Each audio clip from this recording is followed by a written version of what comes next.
sat in the rocking chair holding my baby boy. I tried to burn into my memory how I felt to hold him, to imprint on my mind every line on his peaceful little face and tiny hands, and the funny expressions he made while sleeping. Everyone told me he would grow up all too fast, so I was determined to treasure each moment. I turned around and he was going to school. He was so proud of his lunchbox.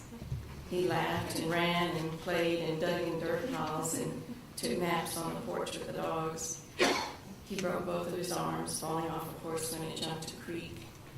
His daddy cried, but he didn't.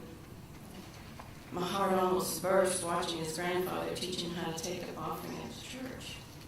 And I smiled every time I saw my son and his papa sleeping up against each other through a few sermons, too.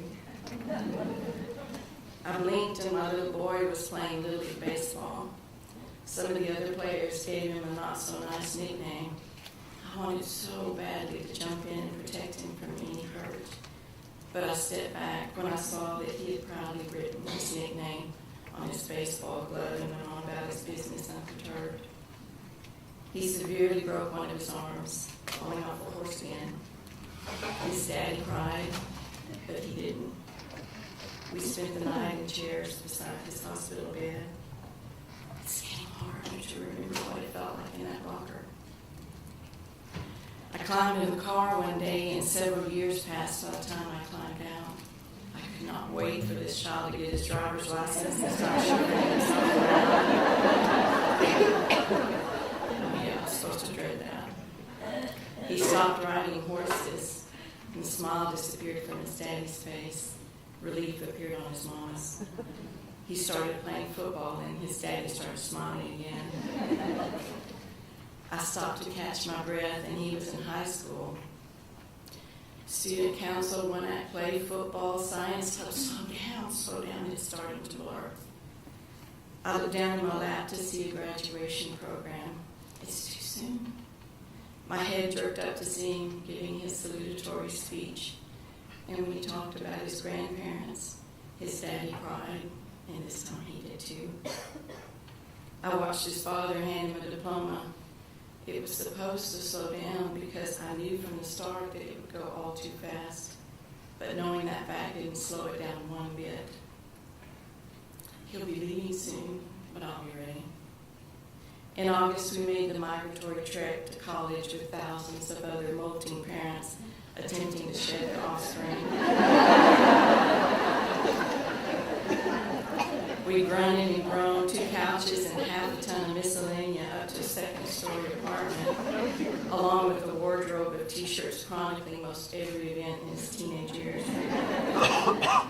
We had more fun helping him arrange his new apartment and new life on his own. I felt only happiness for him, and no regrets of his leaving home. We said goodbye as we left him with the other freshmen, heading for fish camp. We waved at the departing busloads as student sponsors hung out the windows screaming, "You're never going to see your kids again!" And coaching their netted fish to holler in unison, "We love you, Mom and Dad," to blubbering parents. His daddy cried, but he didn't. I felt only joy for my son. I had prepared myself well. I didn't feel one bit of sadness throughout the 4-hour trip home. I thought to myself, this was too easy. Bring on the next child who's sitting right down there. I've got this empty nest thing figured out. We pulled into the driveway of our home. That's funny. The house looks different. I started to open the door and a vice grip began squeezing my chest. I walked into the kitchen and tried to swallow the huge lump that suddenly appeared in my throat. Where did that come from? I went to the bathroom and began scrubbing the shower stall my son had been after me to clean before he left home. And the dam broke. I'm doing much better now, though. It's only when I see a little boy at church taking up the offering, or holding his mom's hand, or playing football, or running, or laughing, or just walking by.